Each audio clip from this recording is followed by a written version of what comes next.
Pregnancy একটা normal physiological process, কিন্তু দেখা যায় যে প্রেগনেন্সিতে কিছু কিছু কমপ্লিকেশন ডেভেলপ করে। তার মধ্যে একটা ইম্পর্টেন্ট কমপ্লিকেশন হচ্ছে জেস্টেশনাল ডায়াবেটিস মেলিটাস। তো জেস্টেশনাল ডায়াবেটিস মেলিটাস ব্যাপারটা কি, মানে প্রেগনেন্সির কারণে যদি কারো ডায়াবেটিস হয় তাহলে সেটাকে বলে জেস্টেশনাল ডায়াবেটিস মেলিটাস। তো এটার জন্য আমরা কি করি, আমরা প্রথমেই পেশেন্ট যখন আমাদের কাছে আসে তখন তাদের আমরা একটা ডায়াবেটিস টেস্ট করি, এটাকে ওজিটিটি বলা হয়। এখানে গ্লুকোজ খাওয়ানো হয় পেশেন্টকে, খালি পেটে একটা টেস্ট করা হয়, গ্লুকোজ খাওয়ানোর 2 ঘন্টা পরে আবার ব্লাড সুগারটা টেস্ট করা হয়।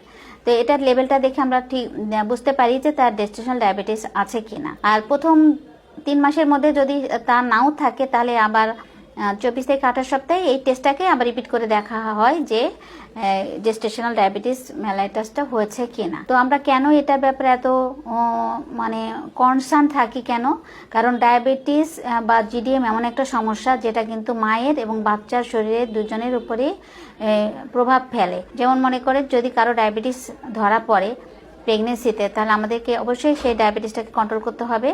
কন্ট্রোল যদি না করা হয় তাহলে বিভিন্ন ধরনের জটিলতা তৈরি হয়, যেমন বাচ্চার সাইজ অনেক সময় অনেক বেশি বড় হয়ে যায়, মায়ের প্রেশার ডেভেলপ করতে পারে, বাচ্চা পেটের মধ্যে যে পানিতে থাকে সে পানিটা বেশি হয়ে যেতে পারে, পলিহাইড্রামাস, তখন মায়ের অনেক মানে কষ্ট হয় বা পেটটা অনেক বেশি ডিস্টেন্ডেড হয়ে যায় এবং ডিস্টেন্ডেড হয়ে যাওয়ার কারণে তার ডিস্ট্রেস হয়। আর একটা যে এটা যদি অনেক বেশি মাত্রাটা, ডায়াবেটিসের মাত্রাটা যদি অনেক বেশি হয় এবং আমরা যদি প্রপারলি এটাকে কন্ট্রোল করতে না পারি তাহলে সেখানে দেখা যায় অনেক সময় বাচ্চার ডেলিভারির আগে লাস্ট 1-2 সপ্তাহের মধ্যে অনেক বাচ্চা পেটের মধ্যে মারাও যায়। সেজন্য আমাদের প্রেগনেন্সি ডায়াবেটিসটা খুবই ইম্পর্টেন্ট।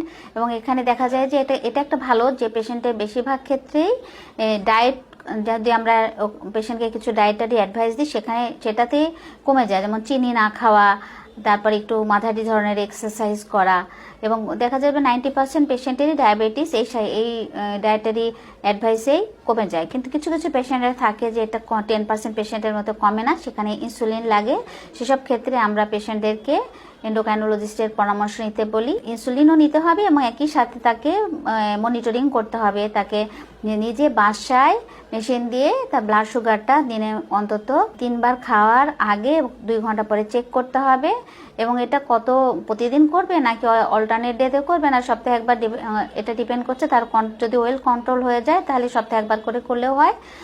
কিন্তু কোনো কোনো ক্ষেত্রে দেখা যায় যে কন্ট্রোল হচ্ছে না, সেখানে প্রতিদিনও করা লাগতে পারে। তো এইভাবে আমরা অবশ্যই ডায়াবেটিসটাকে কন্ট্রোল করব এবং আমরা চাবো যে মা একটা সুস্থ বাচ্চা জন্ম